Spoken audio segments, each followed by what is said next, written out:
ഈ ചാർമിനാർ ഹോട്ടൽ അറിയോ? ഇച്ചാനെ അറിയത്തില്ലേ? ടൗണിലാന്ന്. ഇന്നലെ പ്ലംബിങ്ങിന് വന്ന ഷിബുവാ പറഞ്ഞത്. പറഞ്ഞു കേട്ടിടത്തോളം അത് ഭയങ്കര സംഭവം. അവിടുത്തെ ബീഫ് ഫ്രൈ പൊളിയാന്ന്, സൂപ്പർ. അത് വാങ്ങിക്കാനായിട്ട് ആളുകൾ ക്യൂ ആണെന്ന്. അതങ്ങനെ വരൂ. നല്ല ഫുഡ് കൊടുത്ത ആൾക്കാർ ക്യൂ നിന്ന് കഴിച്ചോണ്ടു. നമുക്കൊന്ന് വാങ്ങിച്ചാലോ ഇച്ചായ ബീഫ് ഫ്രൈ? എത്ര നാളായി നല്ല ബീഫ് ഫ്രൈ കഴിച്ചിട്ട്. നാട്ടിലരിക്കുമ്പോ നല്ല പോത്ത് കിട്ടുമായിരുന്നു. ഇവിടെ വന്നപ്പോ ഒന്നും കിട്ടൂല. മക്കൾക്ക് പോത്ത് ഭയങ്കര ഇഷ്ടല്ലേ? നിന്റെ അമ്മച്ചി പറഞ്ഞിട്ടുണ്ട്, രാവിലെ ബ്രേക്ക്ഫാസ്റ്റിന് പോത്ത്, ഉച്ചയൂണിന് പോത്ത്, അത്താഴത്തിന് പോത്ത്. അതിനെന്താ കുഴപ്പം? കുഴപ്പം എന്താണെന്ന് ചോദിച്ചാലേ, ഈ ബീഫ് എന്ന് പറയുന്നത് സാച്ചുറേറ്റഡ് ഫാറ്റാ. എന്ത് സാച്ചുറേറ്റഡ് ഫാറ്റ് എന്ന് അങ്ങനെ ഒരു ഫാറ്റ് ഉണ്ട്. ഈ ഫാറ്റ് നമ്മൾ കഴിക്കുകയാണെങ്കിൽ അതിൽ കൊളസ്ട്രോൾ ഉണ്ടാവും, പ്രഷർ ഉണ്ടാവും, നിനക്ക് ഹാർട്ട് പോവും, നിനക്ക് പ്രഷർ കാരണം സ്ട്രോക്ക് വരും. മനസ്സിലായ? ഇത് റൂം ടെമ്പറേച്ചറിൽ ഈ സാച്ചുറേറ്റഡ് ഫാറ്റ് ഇരുന്ന് കഴിഞ്ഞാൽ സോളിഡ് ആയിരിക്കും, നല്ല കട്ടിയായിട്ടിരിക്കും. അത് നമ്മൾ കഴിച്ചാലുള്ള അവസ്ഥ ആലോചിച്ച് നോക്ക്. ഷുഗറായിട്ട് അസുഖം വരും. അസുഖം വരുന്നത് മാത്രമല്ല, ഫാറ്റ് പല സ്ഥലങ്ങളിൽ ഡെപ്പോസിറ്റ് ചെയ്യപ്പെടുന്നു. ഒരു പെൺകുട്ടിയുടെ ശരീരത്തിൽ പല സ്ഥലങ്ങളിൽ ഫാറ്റ് ഡെപ്പോസിറ്റ് ചെയ്താലുള്ള അവസ്ഥ നീ ആലോചിച്ച് നോക്ക്. തടിച്ച് കൊഴുത്ത് വൃത്തികേടാവും. പണ്ട് ബീഫ് ഒരുപാട് കഴിച്ചതിൻ്റെയാണ് നിന്റെ ഇപ്പോഴത്തെ തടി. കുറച്ചെടുക്കാമെങ്കിൽ എടുത്തോ.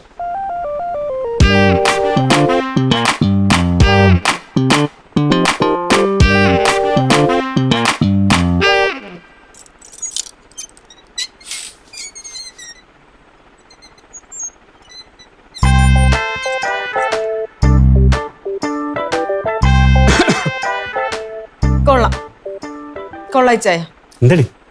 ഇപ്പോഴേ എനിക്ക് ഇച്ചായന്റെ മനസ്സിലിരിപ്പ് മനസ്സിലായത്. അറിയാതാണെങ്കിലും അത് പുറത്തേക്ക് ചാടിയല്ലോ. സന്തോഷം എനിക്ക്. എന്നാടി? ചുമ്മാതല്ല, കുറച്ച് ദിവസമായിട്ട് ഞാൻ ഇച്ചാനെ ശ്രദ്ധിക്കുന്നുണ്ട്. എന്റെ കാര്യത്തിലൊന്നും ഇച്ചാന് യാതൊരു താല്പര്യവും ഇല്ല. അത് ഇതുകൊണ്ടായിരുന്നല്ലേ? എന്തുകൊണ്ട്? ഇപ്പൊ ഇച്ചാൻ അവിടെ വെച്ച എന്താ പറഞ്ഞിട്ട് പോയത്? എന്നാ പറഞ്ഞു? എനിക്ക് തടി കൂടിപ്പോയതുകൊണ്ടല്ലേ ഇച്ചാൻ എന്നോടുള്ള ഇഷ്ടം കുറഞ്ഞത്. ഞാൻ അങ്ങനെ പറഞ്ഞിട്ടേ ഇല്ല. ഇച്ചാൻ തന്നെ പറഞ്ഞു. ഞാൻ എന്നാടി ആലീസ പറഞ്ഞത്? ബീഫ് കഴിക്കുന്നത് ആരോഗ്യത്തിന് നല്ലതല്ല, അതുകൊണ്ട് ബീഫ് കഴിക്കരുത്, അത്രയല്ലേ പറഞ്ഞോളൂ. ഞാൻ പറയുന്നത് എന്താ, നീ മനസ്സിലാക്കുന്നത് എന്താ? നീ അതിന് എന്തൊക്കെയായി പറയുന്നേ? ഒന്നുമില്ല ഇച്ചായ. ഇച്ചായൻ പറഞ്ഞ എന്താന്ന് എനിക്ക് മനസ്സിലായി. ഞാൻ എല്ലാ തെളിവുകളും വെച്ച് തന്നെയാണ് സംസാരിക്കുന്നത്. എന്നാ തെളിവ്? കഴിഞ്ഞ മാസം നമ്മൾ ശേഖരൻ സാറിന്റെ വീട്ടില് ഫംഗ്ഷന് പോവാനായിട്ട് റെഡി ആയിക്കൊണ്ടിരുന്നപ്പം ഇച്ചാൻ എന്നോട് എന്താ പറഞ്ഞത്? എന്താ പറഞ്ഞത്? ദേ ആലീസേ, നിനക്ക് ഭയങ്കരമായിട്ട് തടി കൂടിയിട്ടുണ്ട് കേട്ടാന്ന് എന്ന് പറഞ്ഞില്ലേ? പറഞ്ഞു. അങ്ങനെ പറയാൻ വഴിയില്ല. ഇങ്ങനെ തന്നെയാ പറഞ്ഞത്. ഞാൻ പറഞ്ഞിട്ടുണ്ടാവുക, ആലീസ് മോളെ തടി കൂടുന്നുണ്ട്, കുറയ്ക്കണം എന്നേ പറഞ്ഞിട്ടുണ്ടാവും. ഞാൻ അങ്ങനെ പറഞ്ഞിട്ടുള്ളതായിട്ട് എനിക്ക് ഓർമ്മയില്ല. എനിക്ക് നല്ല ഓർമ്മയുണ്ട്. ഇച്ചാൻ ഇങ്ങനെ തന്നെയാണ് പറഞ്ഞത്. പിന്നെ അതിനർത്ഥം എന്തുവാ? അന്ന് തൊട്ടേ ഇച്ചായന്റെ മനസ്സിൽ ഇത് കിടപ്പുണ്ടെന്ന്. അന്ന് തൊട്ട് ഇച്ചായൻ ആ രീതിക്ക് എന്നോട് പെരുമാറിക്കൊണ്ടിരിക്കുന്നത്. എന്നാക്കേടി പറയുന്നേ? അതെ, ഇഷ്ടമില്ലാത്ത രീതിക്ക് തന്നെയാണ് ഇച്ചായൻ എന്നോട് പെരുമാറുന്നത്. കല്യാണം കഴിഞ്ഞ ഇടക്കൊക്കെ എന്തൊരു സ്നേഹമായിരുന്നു, എന്തൊക്കെയാ എന്നോടത്ത് പറഞ്ഞുകൊണ്ടിരുന്നത്. പൊന്നുമോളെ ആലീസേ, നിന്നെ പോലത്തെ ഇത്ര സൗന്ദര്യമുള്ളൊരു പെങ്കൊച്ചിനെ ഞാൻ എന്റെ ജീവിതത്തിൽ കണ്ടിട്ടില്ല. അത് പറഞ്ഞിട്ടുണ്ടാവും. അപ്പൊ ഇപ്പോഴും വേണമെങ്കിൽ പറയാം. പറയണോ? എന്റെ മോളെ കൈ തന്നെ. എന്റെ കൊച്ചിനെ പോലെ ഇത്രയും സുന്ദരിയായ ഒരു പെണ്ണിനെ ഞാൻ എന്റെ ജീവിതത്തിൽ കണ്ടിട്ടില്ല. എന്നാ ചിരിയാടി നിന്റെ. നീ മുടിയൊക്കെ അഴിച്ചിട്ട് ഇങ്ങനെ നിൽക്കുമ്പോ എന്നാ സൗന്ദര്യമാടി. നിന്റെ ചില നേരത്തെ നോട്ടൊക്കെ കൊണ്ട് എന്റെ കൈ നോക്കട്ടാടി പൊന്നുമോളെ. വിട്ടെ കളിയാക്കിയതല്ലേ ചായ? കളിയാക്കിയതോ? ഇത് കളിയാക്കിയത് തന്നെ. ഇങ്ങനെയുള്ള കാര്യങ്ങളൊക്കെ ഞാൻ പറഞ്ഞിട്ടല്ല പറയേണ്ടത്. അതൊക്കെ ഉള്ളിന്ന് തോന്നണം. ഉള്ളിന്നാ വന്നത്, നിനക്ക് തോന്നിയില്ലേ? അതെങ്ങനെയാ? സുന്ദരികളായിട്ടുള്ള പെണ്ണുങ്ങളെ കാണുമ്പോഴേ സ്വന്തം ഭാര്യനെ മറക്കുമെന്ന് പണ്ടേ എന്നോട് ലൂസി ചേച്ചി കല്യാണത്തിന് മുന്നേ പറഞ്ഞിട്ടുണ്ട്. ഏത് ലൂസി? ഞങ്ങളുടെ വീടിന്റെ അപ്പുറത്ത് താമസിക്കുന്ന ലൂസി ചേച്ചി. എന്നിട്ട് അവരിപ്പോ എന്ത് ചെയ്യുന്നു? ലൂസി ചേച്ചിനെ ഭർത്താവ് കളഞ്ഞിട്ട് ഇപ്പൊ സ്വന്തം വീട്ടിൽ വന്നിപ്പോണ്ട്. എങ്ങനെ കളഞ്ഞിട്ട് പോകാതിരിക്കും? അങ്ങേർക്ക് അവള് സ്വസ്ഥത കൊടുത്ത് കാണൂല, അതാ കളഞ്ഞിട്ട് പോയത്. കണ്ടാ ഈ പറഞ്ഞതിന്റെ അർത്ഥം എന്തുവാ? ഇപ്പൊ ഈ പറഞ്ഞതിന്റെ അർത്ഥം എന്തുവാ? എന്നാ അർത്ഥം? ഇച്ചായൻ എന്നെ കളഞ്ഞിട്ട് പോവുമെന്ന്. അങ്ങനെ ഞാൻ പറഞ്ഞിട്ടേ ഇല്ല. അങ്ങനെ തന്നെ ഇച്ചായൻ ഉദ്ദേശിച്ചത്. അങ്ങനെ വല്ല ആഗ്രഹം ഇച്ചായന്റെ മനസ്സിലുണ്ടെങ്കിൽ ലൂസി ചേച്ചി അല്ല ഈ ആലീസ്. കേട്ടല്ലോ, പണി ഞാൻ പാലമെള്ളത്തിൽ തരും. എന്നാടി ആലീസ് ഇങ്ങനെയൊക്കെ? പവിത്രനാ. എനിക്ക് പൗത്രനോട് കുറച്ച് കാര്യങ്ങൾ പറയാനുണ്ട്. അതിന്റെ ഇടയിൽ കൂടെ എങ്ങനെ പറയാൻ നിൽക്കരുത്. എങ്ങനെ? ആ അങ്ങനെ തന്നെ. തന്നെ ബാ സ്പ്ലിറ്റ് പേഴ്സണാലിറ്റിയാണ്. പവിത്ര, നല്ല വിശേഷം. ഇച്ചാനകത്തോണ്ട് വിളിക്കാം. എനിക്ക് പൗത്രനോട് കുറച്ച് കാര്യങ്ങൾ ചോദിക്കാനുണ്ട്. എന്റെ പൊന്നെ, വല്ല കുഴപ്പം പിടിച്ച കേസും വല്ലതും ആണെന്നുണ്ടെങ്കിൽ എന്നെ അങ്ങ് വിട്ടേര്.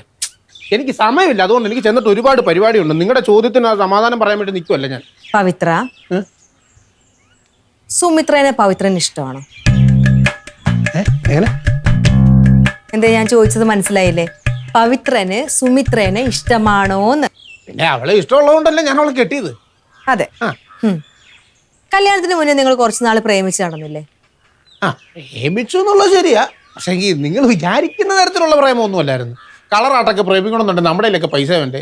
ദരിദ്രവാസിയായി എന്റെ ഇരിക്കുന്ന എവിടെ ഇരിക്കുന്നു പൈസ? ആലിസ് ഉദ്ദേശിക്കുന്നത് എന്താന്ന് ചായം മിണ്ടരുത്. പവിത്ര, കല്യാണത്തിന് മുന്നേ നിങ്ങൾ പ്രേമിച്ച് നടന്ന സമയത്ത് പവിത്രൻ സുമിത്രയോട് എന്തൊക്കെയാ പറഞ്ഞുകൊണ്ടിരുന്നത്? അല്ല, അത് എന്നാ പറയാന്, എല്ലാരും പിന്നെ എന്തെങ്കിലും ഒക്കെ പറഞ്ഞിട്ടുണ്ടാവുമല്ലോ. മിണ്ടാതെ പ്രേമിക്കാൻ പറ്റില്ലല്ലോ. അല്ല, ഞാൻ ഇങ്ങനെ എല്ലാരും പറയുന്ന പോലൊക്കെ തന്നെ ഞാനും പറഞ്ഞിട്ടുള്ളൂ. പിന്നെ സാധാരണ ആളുകൾ സംസാരിക്കുന്ന പോലെയാണോ പ്രേമിക്കുന്നവർ തമ്മിൽ സംസാരിക്കുന്നത്? പ്രേമിച്ചുകൊണ്ടിരിക്കുമ്പം പ്രേമിക്കുന്ന ആളുകൾ പ്രേമപൂർവ്വം എന്തൊക്കെയായിരിക്കും പറയുന്നത്? പറ, എന്തൊക്കെയാ പറയുന്നത്? ഞാൻ അതൊക്കെ എങ്ങനെ പറയുന്നു? പോ പറ പവിത്ര. പിന്നെ ഒന്നാമത് അത് എല്ലാം അങ്ങ് പറയാൻ പറ്റും. അതൊക്കെ ഒരു നാട്ടുമര്യാദയല്ലേ. അതൊക്കെ ഞങ്ങൾ സ്വകാര്യമായിട്ടിരിക്കുന്ന സമയത്ത് ഞാനും സുമിത്ര അതും ഇതൊക്കെ പറഞ്ഞൊന്നും പറഞ്ഞുകൊണ്ട് അതൊക്കെ ഇപ്പൊ എനിക്ക് ആലീസിനോട് അങ്ങനെ പറയാൻ പറ്റുമോ? പച്ചക്കൊക്കെ അങ്ങനെ ഞാൻ പറയുന്നത്. എന്താ ഉദ്ദേശിക്കുന്നത്? ചായം മിണ്ടരുത്. സുമിത്ര ഭയങ്കര സുന്ദരിയാന്ന് പറഞ്ഞിട്ടുണ്ടോ? പിന്നെ അങ്ങനെ പറഞ്ഞിട്ടുണ്ട്. ഉണ്ട്. പിന്നെ ആത്മാർത്ഥമായിട്ടാണോ പറഞ്ഞത്? പിന്നെ ആത്മാർത്ഥമായിട്ടല്ലേ പറഞ്ഞത്. ഇപ്പൊ എങ്ങനെയാ സുമിത്ര സുന്ദരിയാന്ന് തോന്നുന്നുണ്ടാ? എങ്ങനെ? അല്ല, കല്യാണം കഴിഞ്ഞിട്ട് കുറച്ച് നാളായില്ലേ, അപ്പൊ ഇപ്പോഴും സുമിത്ര സുന്ദരിയാന്ന് പവിത്രന് തോന്നുന്നുണ്ടോന്ന്? കല്യാണം കഴിഞ്ഞൊന്നും പറഞ്ഞ സൗന്ദര്യം പോവൂ? സുമിത്ര എപ്പോഴും സുന്ദരിയാ. ഈ ചായം മിണ്ടരുത്. അതാണ് എനിക്കറിയേണ്ടത്. കല്യാണത്തിന് മുന്നേ ഒരഭിപ്രായം, കല്യാണത്തിന് ശേഷം വേറൊരു അഭിപ്രായം. ഇങ്ങനെ പറയുന്ന ആളുകളെ പറ്റിയിട്ട് പവിത്രന്റെ അഭിപ്രായം എന്തുവാ? എനിക്കറിയാൻ മേല, അതൊക്കെ അവരോട് ഒന്ന് ചോദിക്കണം. ആക്ച്വലി ചായം മിണ്ടരുത്. പവിത്ര, കല്യാണത്തിന് മുന്നേ ഭാര്യമാരെ പൊക്കി പറയും, കല്യാണം കഴിഞ്ഞിട്ട് അങ്ങനെ ഒന്നും പറയത്തില്ല. അതിന്റെ അർത്ഥം എന്തുവാ? എനിക്ക് അറിയത്തില്ലെന്നേ. ഇത് ഉദ്ദേശിക്കുന്ന ചായം മിണ്ടരുത്. ഭാര്യയ്ക്ക് കുറച്ച് തടി കൂടിപ്പോയി, അപ്പൊ ഭാര്യയുടെ ഗ്ലാമർ കുറച്ച് കുറഞ്ഞു പോയി എന്നൊക്കെ ഒരു ഭർത്താവ് ചിന്തിക്കണമെങ്കിൽ അതിന്റെ കാരണം എന്തായിരിക്കും? എനിക്ക് അറിയത്തില്ലെന്ന് പറഞ്ഞില്ലേ. ആലിസ് എന്താ ഉദ്ദേശിക്കുന്നതെന്ന് പറഞ്ഞു. ഈ ചായം മിണ്ടരുത്. ബീഫ് കഴിക്കുന്നതിനെ പറ്റിയിട്ട് പവിത്രന്റെ അഭിപ്രായം എന്തോ? ബീഫോ? അതായത് മിണ്ടരുതെന്ന് പറഞ്ഞില്ലേ? ഓക്കെ അല്ലേ? എന്റെ പവിത്ര, കുറച്ച് കാലമായിട്ടുണ്ടല്ലോ ഈ ഇച്ചാനില്ലേ, ഒരു തരി സ്നേഹം എന്നോടില്ല. ഞാൻ ചെയ്യുന്നതും പറയുന്നതും ഒക്കെ കുറ്റം. ഇപ്പോഴല്ലേ ഇച്ചാന്റെ മനസ്സിലിരിപ്പ് എനിക്ക് മനസ്സിലായത്. ഒരു ഭാര്യയ്ക്ക് ഇച്ചിരി ബീഫ് കഴിക്കാൻ ആഗ്രഹം തോന്നുന്നത് തെറ്റാണോ പവിത്ര? അത് വാങ്ങിച്ചു തരാൻ ഒരു ഇത്തിരി ഇഷ്ടം പോലും ഇല്ല, അറിയാമോ?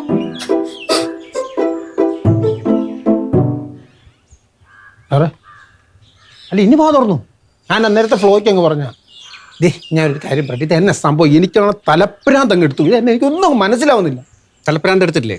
ഒന്നും മനസ്സിലായില്ലല്ലോ. അത് തന്നെയാണ് ഇവിടുത്തെ പ്രശ്നം. എനിക്കൊന്നും മനസ്സിലായിട്ടില്ല. എന്റെ ദൈവമേ, ഇച്ചിരി ബീഫ് മേടിച്ചാൽ തീരുന്ന പ്രശ്നം ഉണ്ടെന്നുണ്ടെങ്കിൽ അത് ഉണ്ടാക്കി ഒലത്തി അങ്ങ് കൊടുക്ക.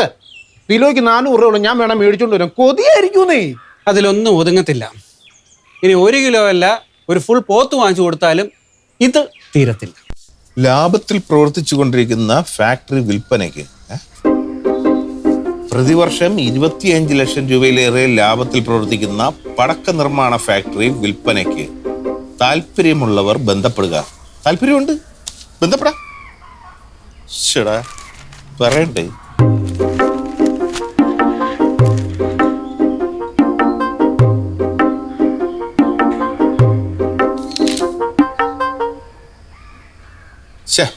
കിട്ടില്ലല്ലേ? എന്താണ് ഓമനെ കുട്ട, രാവിലെ തിരക്കിലാണോ? ഞാൻ അമ്മാവനെ തിരക്കിക്കൊണ്ടിരിക്കുകയായിരുന്നു. അമ്മാവ ഇന്നത്തെ പത്രം കണ്ടായിരുന്ന? ഞാൻ എങ്ങനെ കാണാനാണ്? രാവിലെ പത്രം വന്നപ്പോ മുതൽ നീ അതെടുത്ത് വെച്ച് കാണാതെ പഠിച്ചുകൊണ്ടിരിക്കുകയല്ലേ? അമ്മാവ, ഒരു ഉഗ്രം ബിസിനസ് ഉണ്ട്. ഇത് കണ്ട, ലാഭത്തിൽ പ്രവർത്തിച്ചു കൊണ്ടിരിക്കുന്ന ഒരു ഫാക്ടറി വിൽപ്പനയ്ക്കെന്ന് നോക്കിയാലേ? ലാഭത്തിൽ പ്രവർത്തിക്കുന്ന കമ്പനി എന്തിനാ വിൽക്കുന്നത്? അതിൽ നിന്ന് കിട്ടുന്ന ലാഭം എടുത്ത് അങ്ങ് സുഖമായി ജീവിച്ചാ പോരെ മണ്ടൻ. അല്ല മാവാ, അതിപ്പോ ഓരോരുത്തർക്കും ഓരോ ഇഷ്ടങ്ങളല്ലേ. ഈ ലാഭത്തിൽ പ്രവർത്തിച്ചുകൊണ്ടിരിക്കുന്ന ഈ ഫാക്ടറിയുടെ ലാഭം പോരെന്ന് അതിന്റെ മുതലാളിക്ക് തോന്നിക്കാണും. ആൾക്കാർ അങ്ങനെയാണല്ലോ, ലാഭം കിട്ടുന്ന ബിസിനസ് നോക്കി ഓരോന്ന് വേറെ ഒന്നിലോട്ട് ചാടിക്കൊണ്ടിരിക്കുമല്ലോ. നിന്നെ പോലെ മാന്യമായിട്ടൊരു സർക്കാർ ജോലി ഉണ്ടായിരുന്ന നീ, മാന്യമായിട്ട് ശമ്പളം മേടിച്ചു കൊണ്ടിരുന്ന നീ, അതിനൊന്നിനും പോകാതെ ആഴ്ചയോടാഴ്ച ലീവ് എടുത്ത് ഓരോരോ ബിസിനസ് ചെയ്തുകൊണ്ടിരിക്കുകയല്ലേ. അമ്മാവനും തുടങ്ങിയോ സുലുവിനെ പോലെ? എന്തോ അമ്മാവ, ഒരു ഐശ്വര്യമായിട്ടൊരു കാര്യം തുടങ്ങാൻ പോകുമ്പോ ഇങ്ങനെയാണോ പറയേണ്ടത്? ആട്ടെ, എന്താ നിന്റെ പുതിയ ബിസിനസ്? അങ്ങനെ ചോദിക്കുക. ഇപ്പോഴാണ് അമ്മാവനായത്. അമ്മാവ, പ്രതിവർഷം 25 ലക്ഷം രൂപ ലാഭം കിട്ടുന്ന പടക്ക നിർമ്മാണ ഫാക്ടറിയാണ് വിൽപ്പനയ്ക്ക്. ഐശ്വര്യമുള്ള ബിസിനസ്, പടക്ക കച്ചവടം. മറ്റുള്ള ബിസിനസ്സുകളെ പോലെ പൊട്ടാനത്ര പാടില്ലല്ലോ. പടക്കമല്ലേ, ടപോ ടപോ ടപോ എന്ന് പൊട്ടിക്കോളൂ. നിന്റെ കാര്യം പോക്ക. അമ്മാവ നാക്കടുത്ത് ചുമ്മാ വളയ്ക്കല്ലേ. ഉച്ചയ്ക്ക് എന്താ കറി വെക്കണ്ടേ? കറി വയ്ക്കുന്നതെല്ലാം വീട്ടിലെ സ്ത്രീകളുടെ ഉത്തരവാദിത്വമാണ്. അത് എങ്ങനെ വയ്ക്കണം, എന്തിട്ട് വയ്ക്കണമെന്ന് നിങ്ങൾക്ക് തീരുമാനിക്കാം. പക്ഷേ വായിൽ വെച്ച് കൂട്ടാൻ കൊള്ളാവുന്നതായിരിക്കണം എന്ന് മാത്രം. മീൻകറി വെച്ചാലാ? നല്ല മീനൊന്നും കിട്ടാനില്ലെന്നേ. ആര് പറഞ്ഞു കിട്ടാനില്ലെന്ന്? ഇന്നലെ ഞാൻ അതുവഴി വന്നപ്പോ എന്തൊരു തിരക്കായിരുന്നു അവിടെ. ഉപ്പ്, കരിമീനുണ്ട്, നെയ്മീനുണ്ട്, മുറ്റ് തിരക്കും. അമ്മാവ അത് പറഞ്ഞപ്പോഴാണ് ഈ മീൻ കച്ചവടം ഭയങ്കര സാധ്യതയുള്ള ഒരു ബിസിനസ്സാണ്. ഞാൻ അതിലോട്ടൊന്ന് ഇറങ്ങിയാലെന്ന് ആലോചിക്കുകയാണ്. കൊള്ളാം.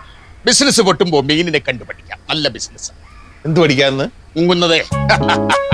ഞാൻ ചോദിച്ചതിന് സമാധാനം പറ. കരിമീൻ വാങ്ങട്ടെ? കരിമീൻ വേണ്ട, നെമ്മീനായാലോ? നെയ്മീൻ. ഒരു തിമിംഗലം വാങ്ങിച്ച് പിന്നെ പൊരിച്ചു കൊടുക്ക്.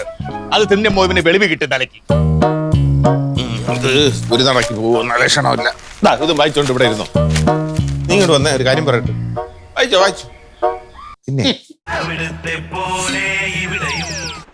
സുലു, ഞാൻ ഒരു കാര്യം പറയാം കേട്ടോ. കാര്യം ആയിരിക്കണത് നിന്റെ അച്ഛനും എന്റെ അമ്മായി അച്ഛനും ഒക്കെ ശരി തന്നെ. എന്ന് വെച്ചാൽ തീരെ ഒരുമാതിരി കയറി എനിക്കിട്ട് മേയാൻ വന്നാണ്ടല്ലോ, എന്തെങ്കിലും എന്റെ കയ്യിൽ നിന്ന് പോവും. ഞാൻ വല്ല എലിവിഷവും വാങ്ങിച്ചു കലക്കി കൊടുക്കും. അച്ഛന്റെ സ്വഭാവം കുട്ടേട്ടനെ അറിയാലോ. അതൊന്നും കാര്യമാക്കണ്ട. കാര്യമാക്കണ്ടെന്നാ? എടി എന്തോ ഒരാൾ രാവിലെ തൊട്ട് പുറകെ നടന്ന് കളിയായിക്കൊണ്ടിരുന്നു കഴിഞ്ഞാൽ ദേഷ്യം വരത്തില്ലേ? മറ്റേ തിമിങ്ങലല്ലേ, അത് പുഴുങ്ങി അങ്ങേരെ തൊണ്ടയിൽ കുത്തി കയറ്റി കൊടുക്കും. അതൊക്കെ അച്ഛൻ വെറുതെ പറഞ്ഞതാ. പിന്നെ ഉള്ള കാര്യം പറയാം, ഇതിനൊക്കെ കാരണക്കാരൻ കുട്ടേട്ടൻ തന്നെ. മര്യാദയ്ക്ക് ജോലിക്ക് പോയി ശമ്പളം വാങ്ങിയിരുന്ന ഇതൊക്കെ കേൾക്കേണ്ടി വരുമായിരുന്നോ? നീയും കൂടെ എനിക്കിട്ട് കളിയാക്കുമ്പോ എന്റെ വിധം മാറുവേ. അതൊക്കെ പോട്ടെ, ഇന്ന് എന്താ കറി വെക്കേണ്ടത്? നീ എന്തൊക്കെ ഉണ്ടാക്ക്. ബീഫ് ആയാലോ? ബീഫ് നല്ല കുരുമുളകിട്ട് വരട്ടി തന്നാലോ? കൊള്ളാം. പക്ഷെ ഞാൻ കഴിക്കാൻ വന്നിരിക്കുമ്പോ ആ മുട്ടത്തലയും കയറി വന്ന് വല്ല ഡയലോഗ് അടിച്ചു കഴിഞ്ഞാൽ എന്റെ വിധം മാറി. ഞാൻ പറയാം. അതൊക്കെ അങ്ങ് വിടുക. അല്ലടി, ബീഫിനെ കുറിച്ച് പറഞ്ഞപ്പോഴാണ് നമ്മൾ ജോർജ് കുട്ടിക്ക് ബീഫ് എന്ന് പറഞ്ഞാൽ ഭയങ്കര ഇഷ്ടമാണ്. അവന്റെ ഭാര്യയ്ക്കും ഇഷ്ടമാണ്. നമുക്ക് കുറച്ച് ബീഫ് അവർക്കും കൂടെ കൊടുത്താലാ? അതൊക്കെ വേണോ? എടി, ആലീസിന്റെ കൈപുണ്യത്തെ കുറിച്ച് 24 മണിക്കൂറും ചുമ്മാ പുകഴ്ത്തിക്കൊണ്ടിരിക്കലാണ് ആ ജോർജ് കുട്ടിയുടെ പണി. അവരെ അറിയട്ടെ എന്റെ ഭാര്യയുടെ കൈപുണ്യം എന്താണെന്ന്. അപ്പൊ ഇന്നത്തെ ബീഫ് നമ്മൾ അവർക്കും കൂടെ കൊടുക്കുന്നു.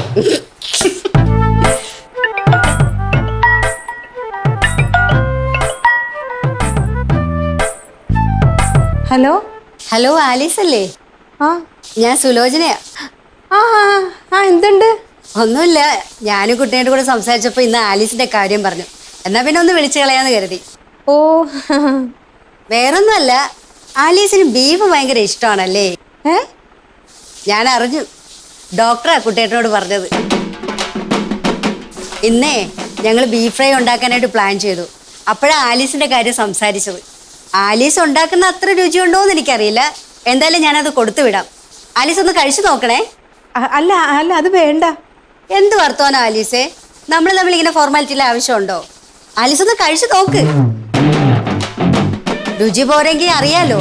ബീഫ് ഉണ്ടാക്കാൻ ആലീസിന്റെ അടുത്ത് പഠിക്കുകയും ചെയ്യാം. ഞാൻ ഇപ്പൊ തന്നെ കൊടുത്തു വിടും കേട്ടോ. അതെ ശരി.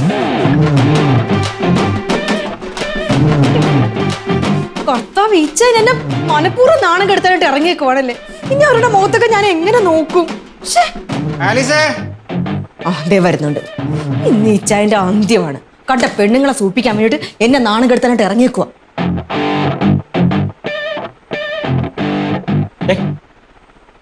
ഈ ഫോൺ എടുത്ത് വെച്ചോട്ട് തുറച്ചു നോക്കിക്കൊണ്ടിരിക്കുന്ന എന്തിന്? നല്ല ക്ഷീണം, ഒരു ചായ ഇടടി. അല്ല, നല്ല ക്ഷീണം കാണും. അമ്മാതിരി പണിയെടുത്തിട്ടാണല്ലോ ഇങ്ങോട്ട് വരുന്നത്.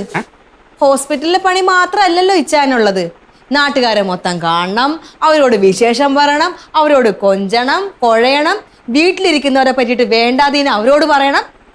വേണ്ടാതീനോ? ആരോട്? ഞാൻ എന്നാ പറഞ്ഞു?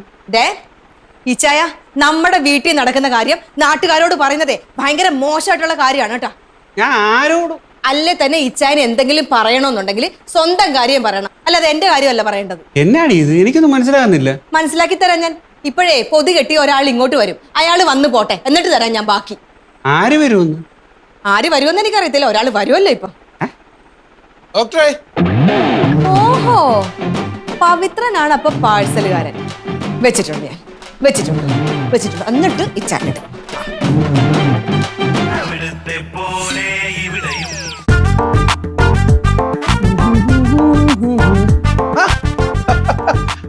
എന്താ പവിത്ര പതിവില്ലാത്ത ഈ നേരത്ത്? അല്ല, പതിവില്ലാത്ത കാര്യങ്ങൾ ഇങ്ങനെ ഉണ്ടാകുമ്പോഴാണല്ലോ പതിവില്ലാതെ ഞാൻ വരേണ്ടതായിട്ട് വരുന്നത്. ഞാനിപ്പോൾ എന്തിനാണ് വന്നതെന്നറിഞ്ഞാൽ ആലീസ് ഞെട്ടും. നോക്കിക്കോ. ആലീസിനെ ഞെട്ടിക്കുന്നത് അവിടെ നിക്കട്ടെ, ഇപ്പൊ എന്തിനാ വന്നേന്ന് പറ. ഇതിനകത്ത് എന്താണെന്ന് പറഞ്ഞാൽ ആലീസ് ഒരു സംഭവമാണെന്ന് ഞാൻ പറയും. ആലീസ് ഒരു വലിയ സംഭവം തന്നെ. അതിനിപ്പോ തൽക്കാലം പവിത്രന്റെ സർട്ടിഫിക്കറ്റ് എനിക്ക് ആവശ്യമില്ല. ഇതെന്നാന്നറിയാവോ? ബീഫ് ഫ്രൈ, നല്ല ഒന്നാം തരം ബീഫ് ഫ്രൈയാ. ഇനി ഇത് എവിടുന്നാ കൊണ്ടുവരുന്നതെന്നും കൂടെ അറിഞ്ഞാൽ ആലീസ് ഞെട്ടും. അയ്യോ, എന്നെ ഞെട്ടിക്കാനായിട്ട് വലിയൊരു കോളുമായിട്ട് വന്നിരിക്കുക. ഇത് ബീഫ് ഫ്രൈ ആണെന്നും ഇത് എവിടുന്നാണെന്നും ഒക്കെ എനിക്കറിയാം. അല്ല പവിത്ര എന്നെ പറ്റിട്ട് എന്താ വിചാരിച്ചത്? ഞാൻ വെറും പൊട്ടിയാണെന്നോ? അപ്പൊ സംഭവം എല്ലാം അറിഞ്ഞായിരുന്നോ? ഞെട്ടിക്കാനായിട്ട് വലിയൊരു ബോംബുമായിട്ട് വന്നിരിക്കുക. ഞാനൊരു കാര്യം ചോദിക്കട്ടെ, ഇച്ചാനെ പോലെ പവിത്രന് നാണമില്ലാതായോ? ബീഫും നാണവും തമ്മിൽ എന്നാ ബന്ധമായിരിക്കുന്നത്? എന്താ വൈകിയെന്ന് ഓർത്തിരിക്കുവായിരുന്നു ഞാൻ. എന്റെ ഡോക്ടറെ, ഇതാ പിടിയെന്ന് പറഞ്ഞുകൊണ്ട് ഓടി ഇങ്ങോട്ട് വരാൻ പറ്റുമോ? അടുപ്പിൽ കയറ്റി സാധനം വേഗണ്ടേ? കുറെ നേരം ഞാൻ അവിടെ നിന്ന്, ഇപ്പോഴാ സംഭവം കയ്യിലോട്ട് കിട്ടിയത്. പിന്നെ ടേസ്റ്റ് ചെയ്ത് നോക്കിയിട്ടില്ല. മണം അടിച്ചപ്പോ തന്നെ മനസ്സിലായി സംഭവം മൂറ്റായിരിക്കും. ആണോ? അതെ, ആലീസ് ഐശ്വര്യമായിട്ട് ഈ സാധനം കൊണ്ട് പിടിച്ചേ. എന്റെ പട്ടി വാങ്ങിക്കും. പവിത്രന് നാണം ഉണ്ടോ ഇതും കൊണ്ട് ഇങ്ങോട്ട് വരാനായിട്ട്? നിങ്ങൾ എന്താ എന്നെ പറ്റി വിചാരിച്ചത്? ഞാൻ ഇവിടെ ബീഫും കൊതിച്ച് പണ്ടാരം അടങ്ങിയിരിക്കുവാണെന്നല്ലേ? ആലീസ് ഭക്ഷണം കഴിക്കും, ഇഷ്ടം പോലെ ഭക്ഷണം കഴിക്കും. പക്ഷെ ഇത്രക്ക് നാണം കെട്ട പരിപാടിക്ക് ഞാൻ നിൽക്കൂല. എന്നാ പറയുന്നേ? ഇച്ചാൻ ഇത്രക്ക് തരംതാണ് ഒരാളായി പോയല്ലേ ഇച്ചായ? പവിത്രന്റെ നാണോടെ പവിത്ര ഇങ്ങനത്തെ നാണം കെട്ട പരിപാടിയായിട്ട് ഇങ്ങോട്ട് വരാനായിട്ട്? ഒരു കാര്യം ഞാൻ പറഞ്ഞേക്കാം, ഇതുമായിട്ട് ഇപ്പൊ ഇവിടെ നിന്ന് ഇറങ്ങിക്കോണം. ഇനി ഒരു നിമിഷം ഇവിടെ നിന്ന് കഴിഞ്ഞാൽ എന്റെ സ്വഭാവം മാറും, പറഞ്ഞേക്കാം. അല്ല ഡോക്ടർ, ആലീസ് എന്നാ നീ പറയുന്നേ? അതെ, ഇനി പറച്ചിലായിരിക്കത്തില്ല. ഞാൻ പോയി ചൂലെടുക്കും. മര്യാദക്ക് ഈ സാധനമായിട്ട് ഇപ്പൊ ഇവിടെ നിന്ന് ഇറങ്ങിക്കോണം. സാറേ, ഞാൻ ആലീസ് പറഞ്ഞില്ലേ ഇനി പൊക്കോ. അപ്പൊ പിന്നെ ഇതെന്നാ എടുക്കുന്നത്? വീട്ടിൽ കൊണ്ടുവച്ച് നിങ്ങൾ കഴിച്ചോ. അല്ല സാറേ, ഞാൻ പറഞ്ഞു. ഓക്കെ, ഇവിടെ മാറും. ഒരു കാര്യം കൂടെ, മേലാൽ ഇനി ഇങ്ങനെയുള്ള സാധനങ്ങളായിട്ട് ഇവിടെ വന്നിട്ടുണ്ടെങ്കിൽ മുട്ടുകാലി ഞാൻ തല്ലി ഓടിക്കും, പറഞ്ഞേക്കാം. പൊക്കോ. എന്നാടി സംഭവം? എന്താ സംഭവം എന്നല്ലേ അറിയണോ? അല്ലേ ചേ, അറിയിക്കാം. ഇപ്പൊ തന്നെ ഞാൻ പറയാം.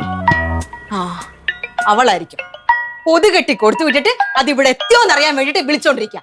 ആദ്യം ഞാൻ അവളുടെ സൂക്കേട് മാറ്റട്ടെ. മാറങ്ങോട്ട്.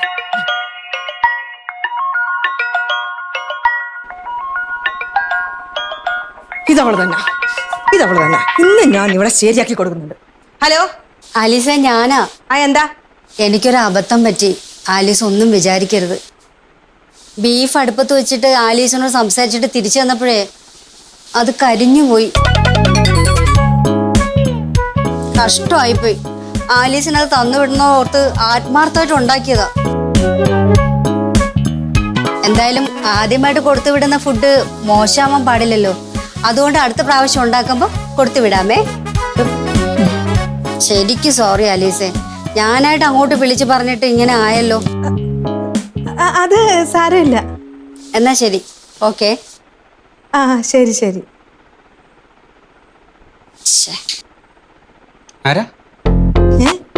ആരാന്ന്? സുലോചന. ബീഫ് കരിഞ്ഞു പോയെന്ന്. ഏത് ബീഫ്? എനിക്ക് തരാൻ വേണ്ടിട്ടേ ബീഫ് ഉണ്ടാക്കിയിട്ട് അത് കരിഞ്ഞു പോയെന്ന്. മനസ്സിലായില്ല? അതാ എനിക്കും മനസ്സിലാവാത്തത്.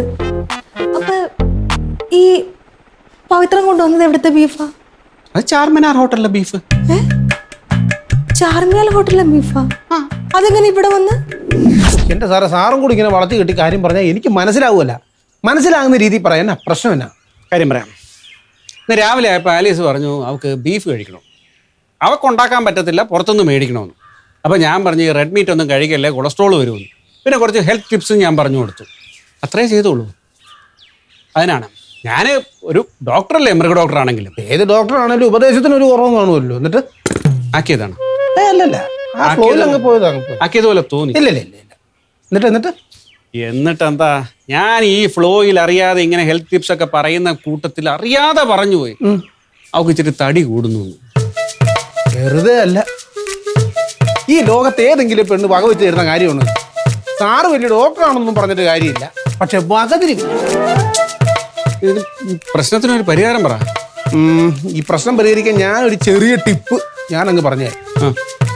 മുള്ളിനെ നമ്മൾ മുള്ളുകൊണ്ടെടുക്കും. ഇറച്ചിയുടെ കാര്യം പറയുമ്പോൾ മുള്ളിന്റെ കേസ് പറയല്ലേ? അതല്ലെന്ന്. പിന്നെ ആലീസിന്റെ പ്രധാന പ്രശ്നം എന്താ? Beef fry. നമ്മുടെ ചാർമിനാർ ഹോട്ടലിലെ ബീഫ് ഫ്രൈ എന്ന് പറഞ്ഞാൽ ലോക പ്രശസ്ത. ഒരു 4 ഇങ്ങോട്ട് മേടിച്ചോണ്ട് വരുന്നു. നല്ല വറുത്ത് പൊരിച്ച ബീഫ് ഫ്രൈയാ. അതിനകത്ത് ഒരു കഷ്ണം എടുത്ത നാവിന്റെ തുമ്പിലോട്ട് വെച്ചാൽ സകല പ്രശ്നവും തീരുവാ. ബീഫല്ല, തടിയല്ലേ പ്രശ്നം. എന്റെ ഡോക്ടറെ, ഈ ബീഫ് മുഴുവൻ വയറ് നിറച്ച് അങ്ങ് ചെന്ന് കഴിയാൻ നേരത്തെ ഈ തടിയുടെ പ്രശ്നമൊക്കെ അങ്ങ് മാറുമെന്ന്. ആണോ? പിന്നെ അല്ലേ, തീർച്ചയാണോ? പിന്നെ മേടിച്ചു കൊടുക്കും. ഒരു ഒരെണ്ണത്തിനാണ് 125 രൂപയേ ഉള്ളൂ. എനിക്ക് ഇച്ചിരി തിരക്കാ. പവിത്രൻ എനിക്കൊരു ഹെൽപ്പ് ചെയ്യാവോ? വൈകിട്ടൊരു 4 ബീഫ് ഫ്രൈ എനിക്ക് മേടിച്ചു തരാവോ? തീർച്ചയായിട്ടും അതിനെ മേടിച്ചേക്കാം. ഓൺലൈനായിട്ട് ഞാൻ പൈസ അയച്ചു തരാം. ശരിയാണ്. അപ്പം 4 ബീഫ് ഫ്രൈ ആയിട്ട് വൈകിട്ട് ഞാൻ ഇങ്ങനെ എന്റെ കയ്യിലെ കാശ് കൊടുത്ത് പവിത്രൻ ചാർമിനാർ ഹോട്ടലിൽ നിന്ന് വാങ്ങിച്ചുകൊണ്ട് വന്ന ബീഫ് ഞാൻ നിനക്ക് തന്നപ്പോ നീ അത് വേണ്ടാന്ന് പറയും, എന്നെ ചീത്ത വിളിക്കുകയും ചെയ്തു. അതെന്തിനാണെന്ന് എനിക്ക് ഇപ്പോഴും മനസ്സിലായിട്ടില്ല. എന്തിനായിരുന്നത്? പവിത്രം പോയി കാണോ? പവിത്രൻ പോയല്ലോ. അല്ല, ഒന്ന് ഫോൺ ചെയ്താൽ ചിലപ്പോ തിരിച്ചാ ബീഫായിട്ട് വരുമോ? അല്ല, ഈ ചാർമിനാർ ഹോട്ടലിലെ ബീഫിന് നല്ല ടേസ്റ്റാന്ന് എല്ലാരും പറയുന്നത്. ടേസ്റ്റ് ഒക്കെയാണ്, പക്ഷെ ഒരാൾക്ക് നമ്മൾ ആഹാരം കൊടുത്തിട്ട് അത് തിരിച്ചു ചോദിക്കാന്ന് പറഞ്ഞാൽ മോശമല്ലേ ആലീസേ? മോശമാണല്ലേ? പിന്നെ മോശമോ? സാരമില്ല, പവിത്രം കൊണ്ടുപോയി തിന്നട്ടെ. എനിക്ക് പിന്നെ എപ്പോഴെങ്കിലും ചാർമിനാർ ഹോട്ടലിൽ നിന്ന് ബീഫ് വാങ്ങിച്ച് തന്നാ മതി. അച്ചോടാ, എന്റെ പൊന്നുമുഖം വാങ്ങിച്ചു തരാം കേട്ടാ.